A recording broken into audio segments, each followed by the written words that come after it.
అందరూ నమస్కారం. నేను మీ ఉమా. అందరూ ఎలా ఉన్నారు? ఇప్పుడు సోలమన్ ఐలాండ్స్ దేశంలో ఉన్నాను. రాజధాని హొనియారాలో నా వెనక కనపడుతుంది, చూస్తున్నారా? ఇది ఒక మ్యూజియం, నేషనల్ మ్యూజియం. కానీ కొంచెం వానలు పట్టడం వల్ల పైనున్న కప్పు చాలా వరకు ఎగిరిపోయింది. రేకుల మీద వాళ్ళ కల్చర్గా ఉండేటట్లు ఆకులతో వాళ్ళు నిర్మించారు. తాటాకులు, కొబ్బరాకులు ఉంటాయి కదా, అలాగే నిర్మించుకునే వాళ్ళు ఒకప్పుడు ఇల్లు. మనం మ్యూజియం లోపలికి వెళ్ళి ఇప్పుడే నాకు కాల్ కూడా వచ్చింది. మూన్ స్టోన్ రెడీగా ఉందంట నాకు చూపించడానికి. ఆ లాకర్లో అన్నీ తీసుకొచ్చారంట, అది చూద్దాం. అట్లాగే ఇక్కడ ఒకప్పుడు గత 32,000 సంవత్సరాల నుండి మనుషులు ఇక్కడ నివసిస్తున్నారని చెప్పుకున్నాం కదా. అప్పట్లో వీళ్ళ జీవన విధానం ఎలా ఉండేది అనే విషయాలు కూడా తెలుసుకుందాం. చాలా ఇంట్రెస్టింగ్గా ఉండబోతుంది వీడియో. చివరిదాకా చూడండి, చాలా బాగా ఎంజాయ్ చేస్తారు. ఫైనల్గా వచ్చేసింది మూన్ రాక్. ఇదిగోండి, నా కళ్ళ ముందే ఉంది. అసలు చాలా ఆశ్చర్యాన్ని కలిగిస్తుంది. ఆ చిన్న రాయ $5 మిలియన్ పలుకుతుందంటే మాటలు కాదు మరి. 43 కోట్ల రూపాయలు ఇచ్చి కొనుక్కోవడానికి రెడీగా ఉన్నారంట బ్లాక్ మార్కెట్లో.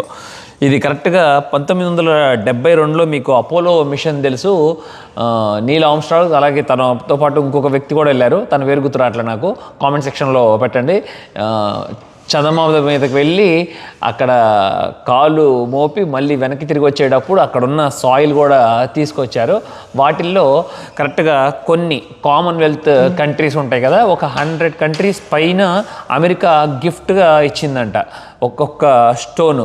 ఆ కంట్రీస్లో ఒక కంట్రీ సోలమన్ ఐలాండ్ కూడా 1978 జూలై 7వ తారీఖు ఇచ్చారు ఇండిపెండెన్స్కి గుర్తుగా వీళ్ళకి గిఫ్ట్. దాన్ని జాగ్రత్తగా కాపాడుకుంటున్నారు అప్పటి నుండి, 1978 నుండి. కానీ చాలా కంట్రీస్లో ఈ స్టోన్ని దొంగతనం చేసేసి బ్లాక్ మార్కెట్లో అమ్మేశారు. అందుకనే మ్యూజియం లోపల పెట్టకుండా బ్యాక్ అండ్ సీక్రెట్ రూమ్లో పెట్టి ఇప్పుడు తీసుకొచ్చారు మా కోసం. ఒక టైట్ సెక్యూరిటీ అంతా వచ్చి పోలీసులు. మనం ఆల్రెడీ చెప్పుకున్నాం కదా, 922 సముద్ర దీవులు కలిపితే సోలమన్ కంట్రీ. అంటే చాలా ట్రైబ్స్ ఉన్నారు. ఒక్కొక్క ప్రావిన్స్లో వందల ట్రైబ్స్, 70 లాంగ్వేజెస్ పైగా ఉన్నాయి. స్ట్రైట్ లైన్ మనం చెప్పుకుంటే 1600 కిలోమీటర్లు పైనుండి కింద వరకు సముద్రంలో ఉన్న దీవులు అవన్నీ చూడండి. మ్యాప్ అక్కడ వేశారు. వాళ్ళ జీవన విధానం గురించి కూడా కొన్ని పిక్చర్స్ ఇక్కడ తెలియజేస్తున్నారు మనకి. మెయిన్గా ఫిషర్స్, హంటర్స్, అలాగే ఫిషర్ మ్యాన్. వీళ్ళు ఇలాగ పెద్ద పెద్ద చెట్లు ఉండేవి అడవిలో ఆ చెట్లు నరికి వాళ్ళు బోట్ని కారు చేసేవాళ్ళు.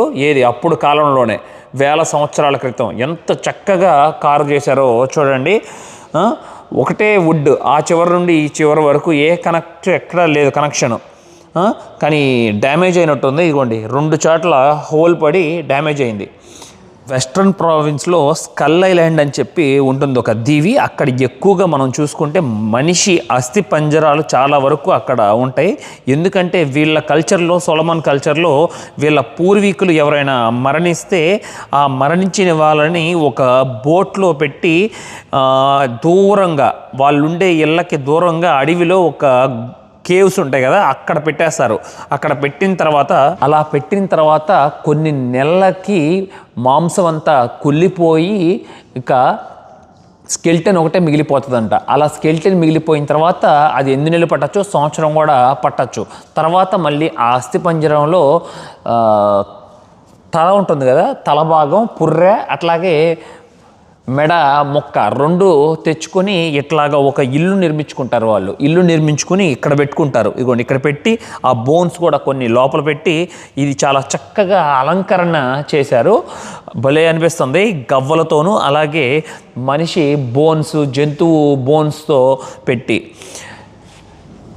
వీటిని పూజిస్తారంట కొంతమంది కల్చర్లో. వాళ్ళ యాన్సెస్టర్లని ఈ పుర్రెలని చూడటానికి చాలా భయాన్ని కలిగిస్తుంది కదా. ఆ పుర్రె వాళ్ళు చేసిన అలంకరణ. ఆ పుర్రెని లోపల పెట్టి ఒక టెంపుల్ లాగా క్రియేట్ చేయటం చాలా కొత్తగా అనిపించింది. అప్పుడు వాళ్ళ జీవన విధానంలో సముద్రంలో దొరికే గవ్వలు ఉంటాయి కదా, ఆ గవ్వలను ఇట్లా పెట్టి మధ్యలో ఏం చేశారో చూడండి. ఇది మరొక షెల్, ఇరువైపులా గ్రైండ్ చేశారు. గ్రైండ్ చేసిన తర్వాత మనకి ఈ షేప్ వస్తుంది. ఆ షేప్ వచ్చినప్పుడు అది కూడా ఒక అలంకరణ చేసుకునే ఒక వస్తువులాగా భలే ఉంటుంది. ఇవన్నీ అవే ఉన్నాయి చూడండి. గవ్వలు, అస్థిపంజరాలు. మరియు ఇక్కడ తల మీద వాళ్ళు పెట్టిన విధానం కూడా చూడండి ఎలా ఉందో. చూడటానికి చాలా భయాన్ని కలిగిస్తుంది కదా ఇది. ఇక్కడ కనపడుతున్న చేప ఆకారంలో ఉన్న ఈ చెక్క బొమ్మను చూసి ఇదేదో షో పీస్ అనుకున్నాను. కాదంట, దీని లోపల ఆ మరణించిన వ్యక్తి ఉంటాడు కదా, ఆ తర్వాత ఇందాక మనం హోమ్ చూసుకున్నాం కదా, హౌస్ లాగా, వుడెన్ హౌస్ లాగా పుర్రెని పెట్టారు. ఇక్కడ కూడా పెడతారంట పుర్రెని. ఇదిగోండి, దీని లోపల పుర్రె ఇక్కడ పెట్టి జాబోన్ కూడా ఇక్కడ పెట్టి తర్వాత వాళ్ళు తనని ఒక గాడ్ లాగా పూజిస్తారు. ఇవన్నీ చాలా ఓల్డ్, కనీసం నాకు తెలిసి 200, 300, 500, 1000 సంవత్సరాల క్రితమైన ఓల్డ్వి ఇక్కడ పెట్టారు జాగ్రత్తగా కాపాడుకుంటూ. అలాగే షెల్స్తో ఎంత అందంగా చేశారో చూడండి. గవ్వలతో వీళ్ళు చేసిన డెకరేటివ్ కూడా భలే అనిపిస్తుంది. మనిషి మరణించిన తర్వాత భద్రపరిచే పడవలు చాలా విచిత్రంగా ఉంటాయి. చాలా సన్నగా ఉండి ఒక మనిషి పట్టేవరకే అది. ఇదిగోండి, ఇక్కడ కనపడుతున్నాయి ఇవే. ఇందాక మీకు చూపించాను కదా స్క్రీన్ మీద, ఆ బోట్ కూడా, అది కూడా ఇక్కడే ఉంది డిస్ప్లేలో. ఇదిగోండి ఎలా ఉందో చూసారా. నగ్నంగా ఆకారంలో ఉన్న మనిషిని ఒక చెక్క బొమ్మలో రెడీ చేసి వాళ్ళని పూజించటం. వీళ్ళు కూడా కొంతమంది కల్చర్స్లో మనం చెప్పుకుంటే గాలి, నీరు, నిప్పు ఇలాగా పంచభూతాలను కూడా ప్రే చేస్తూ ఉంటారంట. ఇక తర్వాత ఇక్కడికి క్రిస్టియానిటీ అనేది వచ్చేసింది. ఇదిగోండి, మొదట కట్టిన చర్చ్ ఇది అప్పట్లో. వీళ్ళు 1906లో చూడండి ఎలా ఉందో, చాలా డిఫరెంట్గా ఉంది కదా.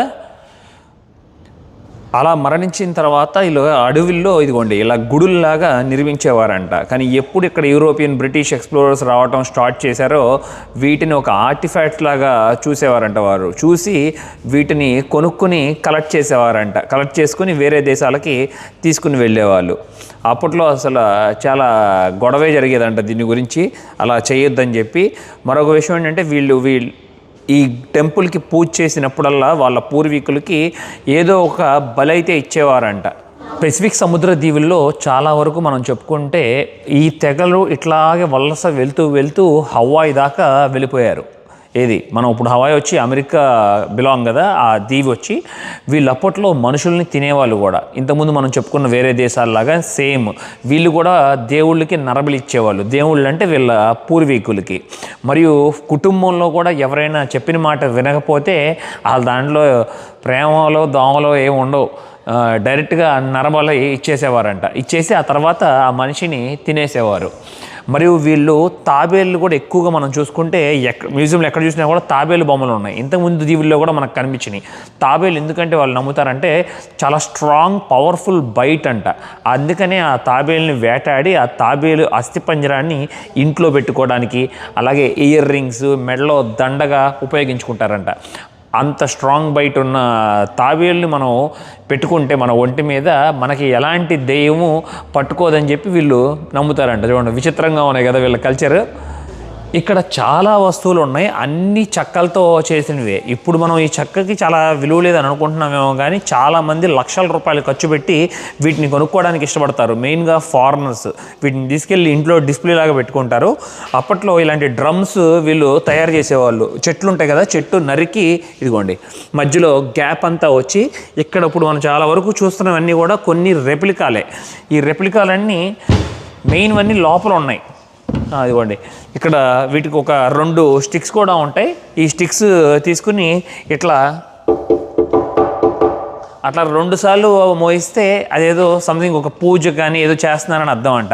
కంటిన్యూస్గా వాయిస్తే ఇక ఏదో కానీ మీటింగ్ జరుగుతుంది, అందరూ రావాలని చెప్పి చీఫ్ దగ్గరికి ఒక మెసేజ్ పాస్ అవుతూ ఉండేదంట. చాలా దూరం వినపడుతుంది సౌండ్ మనం ఓపెన్ ఎయిర్లో దీన్ని ఇట్లా కొట్టినప్పుడు. ఇక్కడ చాలా బ్యూటిఫుల్గా వాళ్ళు ఎదురు బొంగు కర్రలతో ఇన్స్ట్రుమెంట్ చేశారు చూడండి.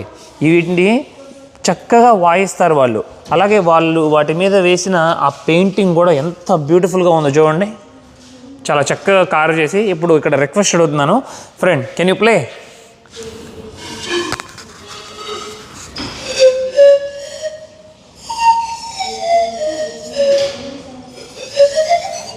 కొరవై తెగే గుర్తొస్తుంది. ఇట్లా వాయించారు, గుర్తుంది కదా లాస్ట్ టైం మనం వెళ్ళినప్పుడు. ఇది కూడా విచిత్రంగా ఉంది, నేను కూడా ట్రై చేస్తాను.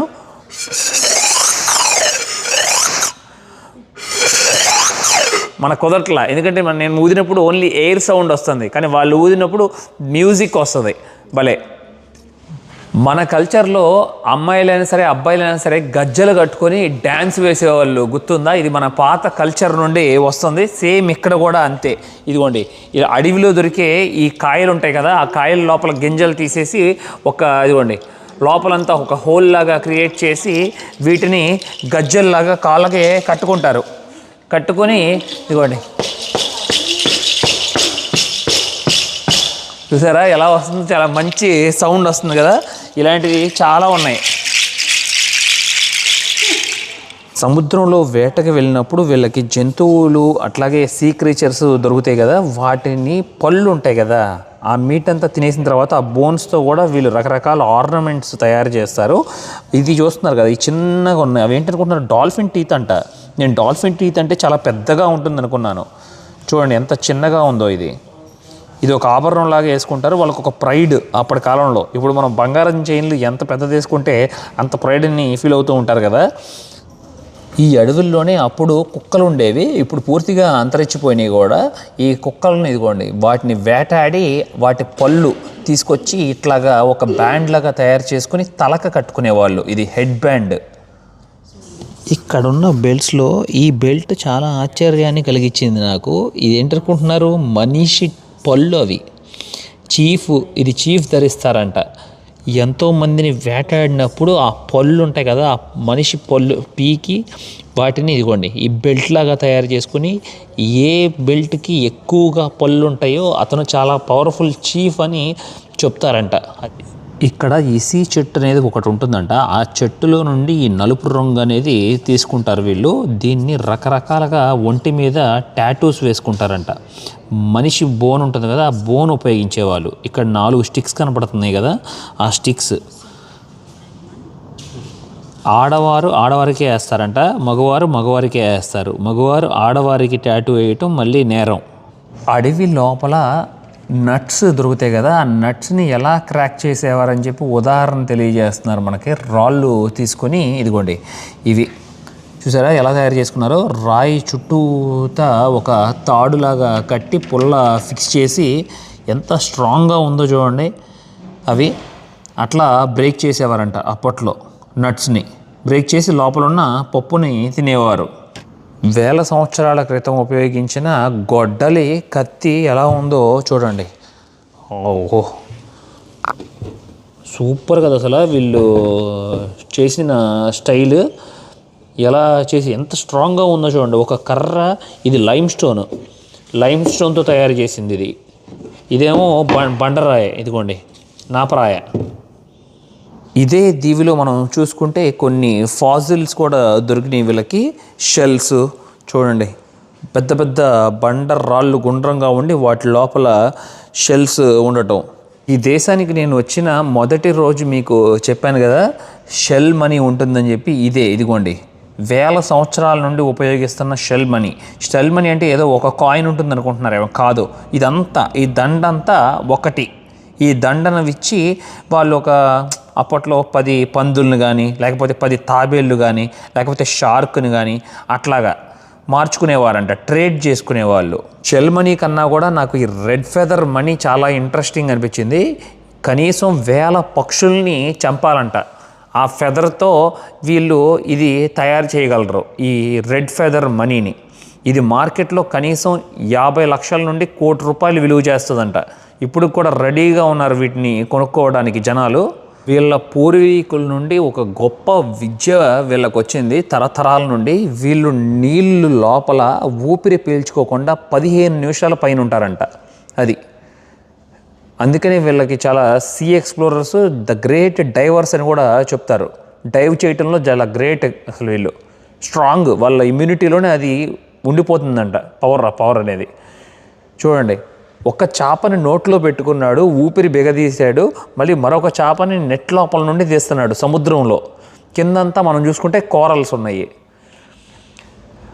అప్పట్లో వీళ్ళు ఉపయోగించిన వుడెన్ బౌల్స్ ఇవి, వంటకి సంబంధించిన వుడెన్ బౌల్. ఇది అసలు చాలా ప్రత్యేకమైన బౌల్ ఇది. దీని లోపల చెప్తే మీరు ఆశ్చర్యపోతారు, ఏంటి ఇక్కడ పసుపు రంగులో కనపడుతుందని చెప్పి. ఇదేంటనుకుంటున్నారు? పసుపు దంచే ఒక బౌల్ ఇది. అప్పట్లో వస్తువులు, చిన్న చిన్న వస్తువుల కోసం కొబ్బరి చిప్పని ఉపయోగించేవాళ్ళు. ఈ కొబ్బరి చిప్ప లోపల ఉన్నది పసుపు కొమ్ముల్ని దంచిన తర్వాత పసుపు. ఈ పసుపుని ఉపయోగించేవారంట అప్పుడు ఈ జనాలు. ఏది గాయం అయినప్పుడు, అలాగే చిన్నపిల్లలకి ఏదైనా అనారోగ్యం వచ్చినప్పుడు ఒంటి నిండా పైనుండి కింద వరకు ఈ పసుపు పూసేవారంట. పూస్తే తొందరగా నయమైపోతుంది అని చెప్పి వారి నమ్మకం. కొన్నిసార్లు అడవిల్లో ప్రయాణించేటప్పుడు నీరు దొరకదు కదా. మనం అంటే ఇప్పుడు బాటిల్ అనేది క్యారీ చేస్తున్నాం, అప్పుడులో బాటిల్ ఉండేది కాదు, టెంకాయ. వీళ్ళు ఈ టెంకాయనే ఉపయోగించేవాళ్ళు. ఈ టెంకాయని మొత్తం లోపలంతా కొబ్బరంతా అయిపోయిన తర్వాత పూర్తిగా ఒక నీరంతా తాగిన తర్వాత ఇట్లా కన్నం పెడతారు. ఇదిగోండి, ఈ కన్నం పెట్టి ఇట్లాగా పట్టుకోవడానికి వీలుగా ఉండేటట్టు చక్కగా ఎట్లా రెడీ చేసుకున్నారో చూసారా. పైన ఒక చెక్కతో ఒక హోల్ పెట్టి ఆ హోల్ లోపల వాటర్ పోకుండా ఫిక్స్ చేసుకున్నారు. ఇదిగోండి, దీంట్లో నీరు పెట్టుకుని ఇట్లా అడవిల్లో ట్రావెల్ చేసేవాళ్ళంట, సముద్రంలో కూడా. వీటితో ఇలా తాగి సర్వైవ్ అయ్యి జంతువులు మళ్ళీ వెనక్కి తీసుకొచ్చేవాళ్ళు వేటాడి. ఇక్కడ కనపడుతున్న బొమ్మలు ఏవైనా సరే మనం గమనించినప్పుడు చాలా వరకు నగ్నంగానే ఉంటాయి. చూడండి, వాళ్ళ బొమ్మలు ఇంటి ముందు ఎంట్రన్స్లో లోపల ఇట్లాగా పెట్టుకుంటారు. వాటి మీద డిజైన్ చేసినప్పుడు తాబేలు, ఇదిగోండి తాబేలు, షార్క్, సముద్రంలో వాళ్ళకి తెలిసిన జంతువులన్నీ కూడా వాళ్ళ నమ్మకాల విధానంగా ఎట్లా పెట్టుకున్నారు. వేలు, ఇది చూడండి బల్లిలాగా ఉంది. జంతువులు వేటాడటానికి, మనుషుల్ని వేటాడటానికి అప్పట్లో వీళ్ళు తయారు చేసుకున్న ఆయుధాలు చాలా పవర్ఫుల్ ఆయుధాలు. చెక్కతో, కేవలం ఒక చెక్కతో ఎలాంటి పవర్ఫుల్ ఆయుధాలు చేశారు చూడండి. ఇలాంటివి ఇంతకుముందు మనం హడ్సాబే ట్రైబ్కి వెళ్ళినప్పుడు కూడా తెలుసుకున్నాం.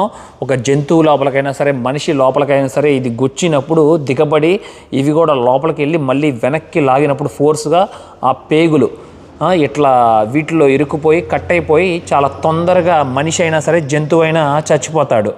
ఎలా ఉందో చూడండి, పవర్ఫుల్గా ఉందో, చాలా షార్ప్గా ఉంది. వీటిని నేను టచ్ చేసినప్పుడు నాకు ఇక్కడ బాగా వీటిలో ఇంట్రెస్టింగ్ అనిపించింది ఏంటంటే, ఇదిగోండి ఇది ఒక ఖడ్గాన్ని తయారు చేశారు ఒక చెక్క ఆకారంలో. ఆ పైన గవ్వలు, చెక్క గవ్వలు ఒక డిజైన్ లాగా చేసి ఎట్లా పెట్టారు చూసారా, చాలా పొదునుగా ఉన్నాయి. ఇప్పుడు నేను చేయి పెడితే అక్కడ నా చేయి కూడా తెగుతుందేమోనన్న అంత షార్ప్గా ఉన్నాయి. ఇవి కట్ అయిపోతుంది బాడీ ఎక్కడికక్కడ. పుర్రె అలాగే ఎముకలు బద్దలు కొట్టడానికి ఇవి ఉపయోగించేవారంట. చూడండి ఎంత స్ట్రాంగ్గా ఉందో ఇది. దీన్ని పెట్టి కొడితే ఇంకేం ఉండదు, కన్నం పడి అట్లాగే పుర్రె బొక్కబడిపోతుంది. మరి దాని మీద వాళ్ళు అందంగా డిజైన్ చేసుకున్నారు చూడండి వాళ్ళ ఆయుధాల మీద. అలా ఒక విలేజ్ నుండి మరొక విలేజ్కి యుద్ధానికి వెళ్ళేటప్పుడు అంట చీఫ్ ఇలాంటి బొమ్మలు తను ఇట్లా పట్టుకొని తీసుకుని వెళ్తారంట. వీటిల్లో 2 రకాలు ఉంటాయి. ఇక్కడ చూస్తున్నారు కదా, డవ్ ఉంది. డవ్ అంటే వీళ్ళ నమ్మకం ఏంటంటే పీస్ అని అర్థం అంట. ఒకవేళ చీఫ్ ఆ వేరే పల్లెటూరుకి వెళ్ళి దీన్ని పట్టుకొని వెళ్తే పీస్, ఆ ఎదురు పర్సన్ కూడా డవ్ తీసుకొస్తే పీస్. ఒకవేళ తను ఇక్కడ పుర్రె ఉంటుందంట, ఇదే మనిషి బొమ్మ ఆకారంలో పుర్రె. ఈ పుర్రె ఉందంటే ఇక యుద్ధానికే అని చెప్పి, వెనక్కి తగ్గేదని లేదని చెప్పి, అప్పుడు ఇద్దరు పోరాటం చేసుకొని కొట్టుకొని చేస్తారు. ఇక ఆ చచ్చిన వాళ్ళు, గెలిచిన వాళ్ళు, చచ్చిన వాళ్ళందరినీ తింటారు. అది స్టోరీ. సముద్రంలో దొరికే గవ్వలు ఉంటాయి కదా, షెల్స్ని, వాటిని ఈ చెక్కకి భలే అంటించారు స్టిక్ చేసి. ఇంత నైస్గా ఎట్లా లోపల ఫిక్స్ చేశారని ఇప్పుడు కూడా షాకింగ్ అనిపిస్తుంది నాకు. ఇదిగోండి అడవి పంది ఇది ఉంటుంది కదా కొమ్ము, అది పెట్టారు. అట్లాగే గవ్వ. ఇక్కడ నివసిస్తున్న మనుషులందరూ జీవన విధానంలో ఇలాగా తలకి ఒక బ్యాండ్ లాగా నిర్మించుకొని మెడలో అలాగా దండ, చేతులకు కూడా ఇదిగోండి గవ్వలతో తయారు చేసిన దండల్లో అలంకరణ ఇట్లాగా చేసుకునేవాళ్ళు. కానీ ముక్కుకు మట్టికి తప్పకుండా ప్రతి ఒక్కరికి ఇలాగా పెట్టుకునేవారంట. చూడండి చాలా విచిత్రంగా, ఇటువైపు కింద నుండి ఇట్లా వెళ్తుంది. ఇది ఒక యానిమల్ బోన్ అంట ఇది. అలాగే ఇక్కడ ముందు కూడా చూడండి, అసలు ఎంత బాధ కలిగిస్తుంది వాళ్ళకి ఇలా చేయాలంటే, కానీ చేస్తారంట వాళ్ళు. అలాగే చెవికి కూడా ఇట్లా రకరకాల ఇదిగోండి బోన్స్ డెకరేటివ్గా పెట్టుకుంటారంట. మనం ఇప్పుడు అమ్మాయిలు ఇయర్ రింగ్స్ ఎట్లా పెట్టుకుంటారో అలాగా. అమ్మాయిలు చాలా వరకు ఇంటి దగ్గరే ఉంటారు, ఇక ఫ్యామిలీని చూసుకుంటూ వంట వండుతూ మగవారు తెచ్చినవి అలాగే ఇలాంటి బుట్టలు తయారు చేస్తూ ఉంటారంట. సముద్రంలో వెళ్ళినప్పుడు లేకపోతే అడవిల్లో వెళ్ళినప్పుడు దుంపలు తెచ్చుకోవడానికి వాళ్ళకి వీలుగా ఉండేదట్లు. వందల సంవత్సరాలు అయినా కూడా ఎంత దృఢంగా ఉందో చూడండి అప్పుడు తయారు చేసినవి. ఇప్పుడు కరెక్ట్గా ఇప్పుడు కొన్నాం మనం చూస్తే సంవత్సరం కూడా రావు, పనికిరావు బుట్టలు. వీళ్ళేదో చిన్న చిన్న చేపలు పట్టుకుంటారనుకుంటున్నారేమో మీరు సముద్రంలో. ఇలాంటి చిన్న బోట్లలో వెళ్ళి పెద్ద పెద్ద షార్కుల్ని తిమింగలాలని పట్టుకొని వస్తారు. అంత పవర్ఫుల్ వీళ్ళు. చూడండి ఎంత చిన్నగా ఉందో చూడండి ఆ బోటు. మనిషి కూర్చోవడానికి కూడా ప్లేస్ లేదు. అది కాళ్ళు ఒకటే పెట్టుకోగలడు లోపలికి, పైన కూర్చోగలడు. బ్యాలెన్స్ కోసం అట్లాగే మనకి లెఫ్ట్లో మరొకటి ఉంటుంది చూడండి. మీకు డౌట్ రావచ్చు షార్క్ అనేది మళ్ళీ సముద్రం పైకి ఎట్లా వస్తుందని చెప్పి. ఇలాంటిది ఉపయోగించేవాళ్ళు వస్తువు వాళ్ళు. ఇదిగోండి ప్రతి ఒక్క ఫిషర్ మ్యాన్ దగ్గర ఇలాంటిది ఉండేది. ఈ కొబ్బరి చిప్పలు ఉన్నాయి చూసారు, ఈ కొబ్బరి చిప్పలు నీటి మీద చప్పుడు చేస్తూ ఉంటారు ఇలా కొట్టి కొట్టి. అలా కొడుతున్నప్పుడు షార్క్కి అట్రాక్ట్గా అనిపిస్తుందంట ఆ సౌండ్, ఆ చప్పుడు నీటి మీద నాయిస్. అప్పుడు అవి షార్క్ పైకి వస్తుంది. అలా వచ్చినప్పుడు ఉచ్చు బిగించి వాటిని పట్టుకుని ఆ ఉచ్చేసిన తర్వాత అది గిలగిలగిల కొట్టుకుని చనిపోతుంది. అప్పట్లో సముద్రంలో వీళ్ళు వేటకు వెళ్ళినప్పుడు 2 వస్తువులు తప్పకుండా వీళ్ళు తీసుకువెళ్తారు. ఒకటేమో ఈ కాన్షియస్ షెల్ అనేది, ఇదిగోండి ఈ షెల్ గురించి కూడా చెప్తాను మీకు. ఇక్కడ మరొకటి ఉంటుంది, ఇది కూడా తప్పకుండా తెలుసుకోవాలి. ఇది చూస్తున్నారు కదా, ఇది ఒక గాడ్, కేసోకో అని పిలుస్తారు. ఫిషింగ్ గాడ్ అంట. అంటే సముద్రం వెళ్ళినప్పుడు ఈ 2 తప్పకుండా ఉంటాయి వీళ్ళకి. ఈ గాడ్కి ప్రే చేస్తారంట. మాకు చేపలు కావాలి అంటే అప్పుడు దొరుకుతాయి అని కూడా నమ్ముతారు వీళ్ళు. ఇదిగోండి ఆ గాడ్ చేపని పట్టుకున్నట్టు ఎట్లా ఉందో చూసారు కదా. ఆ తర్వాత సముద్రంలో పడవలు చాలా వెళ్తాయి కదా, వాళ్ళ కమ్యూనికేషన్కి అని చెప్పి అరవలేరు కదా, చాలా దూరం. అప్పుడు ఇలాగా షెల్ ఉంటుంది. ఈ షెల్కి ఒక కన్నం కూడా పెడతారంట. ఒకవేళ ఈ కన్నం పెట్టకపోతే సౌండ్ బయటికి రాదు. ఇలా కన్నం చిన్నగా పగిలి కొట్టి తర్వాత ఒక బోట్ నుండి మరొక బోట్కి కమ్యూనికేషన్ కోసం అని ఊదుతారంట. ఊదినప్పుడు ఈ శంఖం సౌండ్ వస్తుంది, చాలా దూరం వెళ్తుంది ఈ సౌండ్. అసలు వీళ్ళు వేసిన పెయింటింగ్స్ కూడా ఎంత బాగున్నాయో చూడండి. ఇది చెట్టు బెరడు ఉంటుంది కదా, దాన్ని ఎండపెట్టి దాని మీద రకరకాలు వాళ్ళ మైండ్కి తోచినట్లు పెయింటింగ్స్ ఎట్లా వేశారో. ఇంతే, ఈ గీతలు ఎక్కువగా గీతల వరకే కనబడుతున్నాయి. అప్పట్లో అంతవరకే వాళ్ళు ఆలోచించగలిగినట్టున్నారు. ఆ తర్వాత ఇక్కడ మరికొన్ని పెయింటింగ్స్ కూడా ఉన్నాయి. ఇవన్నీ కొంచెం లేటెస్ట్. మరియు అక్కడ ఒక అమ్మాయిని చూస్తున్నారు కదా, అప్పట్లో వాళ్ళ వస్త్రధారణ ఎలా ఉండేదని మనం తెలుసుకోవచ్చు ఇలాంటి బొమ్మలు చూసినప్పుడు. మెడలో అంతా షెల్తో ఆభరణాలు, కింద చూస్తున్నారు కదా కొబ్బరి పీచు ఉంటుంది కదా, అలాంటితో నడుము చుట్టూతూ కట్టుకున్నారు డ్రెస్. ఇప్పుడే మీకు పడవ చూపించా కదా, ఆ పడవలోనే అప్పట్లో వేటకి వెళ్ళే వాళ్ళు మనుషులు వేటాడటం కోసం. ఇదిగోండి యుద్ధానికి. అలా యుద్ధంకి వెళ్ళినప్పుడు పడవ ముందు మీకు చెప్పా కదా ఒక బొమ్మ ఉంటుందని, ఇందాక కూడా మీకు చూపించాను. అది పీస్కి అలాగే వార్కి చెందుతుంది. ఇదిగోండి ఇది ఇలాంటిది సేమ్. ఇది తీసుకొచ్చి ఈ పడవకి ముందు పెడతారంట, ఎదుటి మనిషికి వేరే వాళ్ళకి శత్రువుకి అర్థం అవటానికి. ఒకవేళ అక్కడ ఇందాక చెప్పినట్లుగా డవ్ ఉందనుకోండి, పీస్కి అర్థం. ఒకవేళ అదే పొజిషన్లో స్కెల్టన్ ఉందంటే ఇక యుద్ధానికి సై అని. ఇదిగోండి ఇక్కడ చూసారు కదా పుర్రె ఉంది. ఇక ఇద్దరు ట్రైబ్స్ వచ్చి పోరాడి ఇక చాలామంది మరణిస్తారు. అది ఇందాక మనం ఇక్కడ రెడ్ ఫెదర్ అనేది ఉంటుందని చెప్పా కదా మీకు. అదిగోండి ఇక్కడ మరొక కాయిల్ చూపిస్తున్నారు ఈ షాప్లో ఉన్నది. 1000 పక్షులు అట్లాగే 600కి పైగా ఫెదర్స్ వీటిని ఉపయోగిస్తారంట. అప్పట్లో అబ్బాయి అమ్మాయిని పెళ్లి చేసుకోవాలనుకుంటే ఈ ట్రైబ్స్లో ఇదిగోండి ఇలాంటివి 10 ఇవ్వాలంట అమ్మాయికి dowry.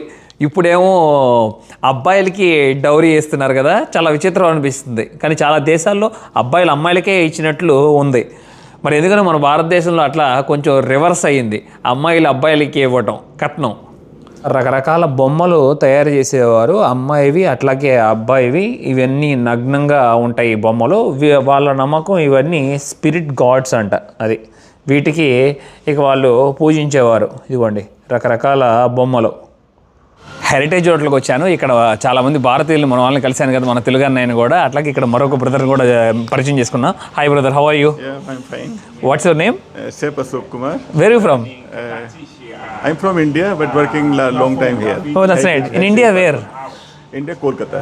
Kolkata, India. Thank you for cooking very nice food. I enjoying lot. What you cooked, lamb curry, chicken curry, prawn curry. I tried everything. All Fish curry also. Yeah, I tried. Yeah. Little bit spicy, but okay. It's okay. I like it. Okay. I like it. It's best. Thank you. For cooking very nice. ఈ హోటల్లో food పేరు పెట్టడానికే లేదు, ప్రతి ఒక్కటి చాలా బాగుంటుంది. అన్నీ ట్రై చేస్తున్నాను నేను. ఇదిగోండి ల్యామ్ కర్రీ ఇప్పటికే 2 సార్లు తిన్నాను, మళ్ళీ అదే ఆర్డర్ చేసుకున్నాను. చాలా మంచిగా ఉంది చూడండి. మన దగ్గర ఒక 1600 రూపాయలు అలాగా ఛార్జ్ చేస్తారు. అన్నయ్య రికమెండేషన్తో మనకు చక్కగా రైస్ క్వాంటిటీ కూడా చాలా ఎక్కువగా ఇచ్చారు. ఇప్పుడు మంచిగా హ్యాపీగా తినొచ్చు. వీళ్ళు వండిన మటన్ కర్రీ ఇది ఏంటంటే నాకు అనుదీపే గుర్తు వస్తున్నాడు. 2 రోజులు 3 రోజులకి మటన్ కర్రీ నాటుకోడి వండి పెట్టి అసలు బాగా ఫీడ్ చేసేవాడు మారిలో ఉన్నప్పుడు. చాలా మిస్ అవుతున్నాను మనాడు వండిన కూరలో. వీళ్ళు వండిన కర్రీ కూడా అసలు బాగా చాలా సాఫ్ట్గా మెల్ట్ అయిపోతుంది పీస్. మంచిగా కుక్ చేశారు టైం తీసుకొని. ఒకప్పుడు సోలమన్ ప్రజలు ఎలా జీవించారో ఇలా పూర్వీకులు అని చెప్పి చాలా మంచి మంచి విషయాలు తెలుసుకున్నాం ఈ వీడియోలో. మీకు కూడా నచ్చిందని ఆశిస్తున్నాను. నా ప్రయాణం నచ్చినట్లయితే లైక్, షేర్ అండ్ సబ్స్క్రైబ్ చేసుకోండి. నన్ను చాలా సపోర్ట్ చేసిన వారు అవుతారు. Thank you. Love you all. Bye bye.